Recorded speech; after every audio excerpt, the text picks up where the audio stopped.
of today's episode, brothers and sisters, allow me to mourn the death of the 6 years old Wadea Al-Fayoum, a Muslim American kid who was stabbed by 71 years old white American male. And he also stabbed his mother 12 times, and his mother is between life and death. The child, Wadea, is already dead. May Allah have mercy on him. So may Allah have mercy on him, and may Allah grant his family a great deal of patience, and may Allah save the life of his mother. Sister Hanan is lying down between life and death after she was stabbed at least 12 times by this white American male. I'm not calling him man because he's not a man. A person who stabs a child who's only 6 years old, and he happened to be the landlord of the building, so he's aware of the family, and he's aware that the family is a peaceful and innocent family. To stab a child 6 years old 26 times and to stab a woman is a pig. And those who have been bombarding these guys with misinformations and lies are more pigs than him, including the lies that have been publicized by the American president himself when he said that he saw how Palestinians decapitated Israeli kids, and he was a plain liar. The guy is drunk, the guy doesn't know what he's saying, but he's been fed with misinformations. Later on, the spokesperson of the White House have to deny that and said he didn't mean I saw, he meant I heard. So in the American public, they see their president saying that he has seen videos of Palestinians decapitating children, then they act upon that. He is as criminal as this white male who stabbed an American Muslim kid, 6 years old, Wadea, and his mother, Sister Hanan. So as we ask Allah subhanahu wa ta'ala to have mercy on Wadea and to grant his family patience and to strengthen the Muslim community in North America, and we ask Allah the Almighty to spare and save the life of Sister Hanan and to grant her health. We ask Allah subhanahu wa ta'ala to bring the perpetrator and his supporters and those who inspired him to justice and to take them to hellfire. They are criminals. They are as criminals as him.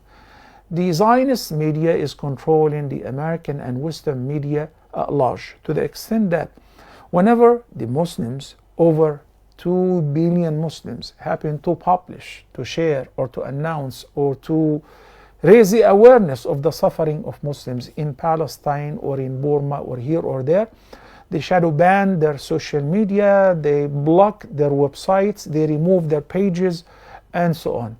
And this is what they call it democracy, and this is what they call it freedom. Plain liars. But we remind ourselves that as the Prophet ﷺ said, قَتْلَانَا فِي الْجَنَّةِ وَقَتْلَاهُمْ فِي النَّارِ.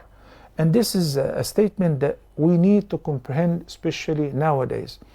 The barbaric attacks against Muslims in the USA is not unprecedented, and it is all because of the biased media which continuously stereotype and bash Islam and Muslims with no evidence. Sometimes they host, as in the case of Fox News, hosting a fake person for over 10 years who they presented as an ex-CIA officer, an expert on terrorism, and then he is a liar. 10 years later on, they found that he's an imposter. He was never a police officer or a federal agent, and he impersonated somebody else, and he just walked out.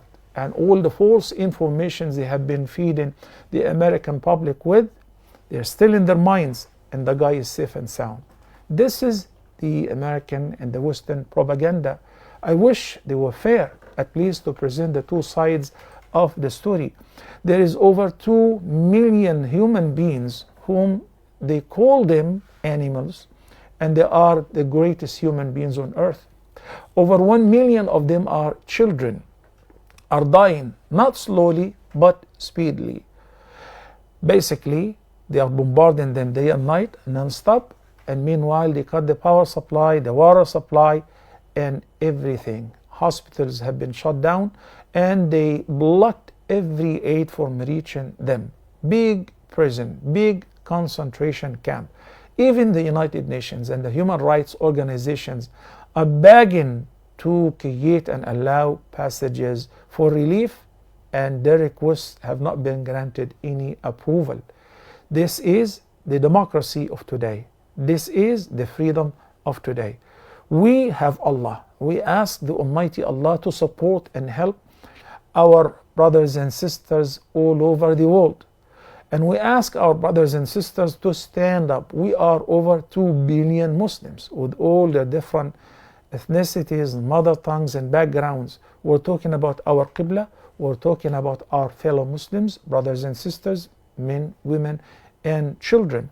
It is our duty to support them, to support the weak, to support the oppressed, to support those who are in need. Those who cannot support by any physical or financial means, they can definitely make dua. Dua and the prayer is not the weapon of the weak. It is rather the sharpest weapon for the believers. So once again, we ask Allah the Almighty to destroy the perpetrators and to take revenge from them, to humiliate them. And may the Almighty Allah spare and save our brothers and sisters, those who are suffering. May He feed them, may He protect them, may He cure those who are injured. May He have mercy on those who passed away and treat them as shuhada. And may Allah grant those who are alive great patience, strength, and power.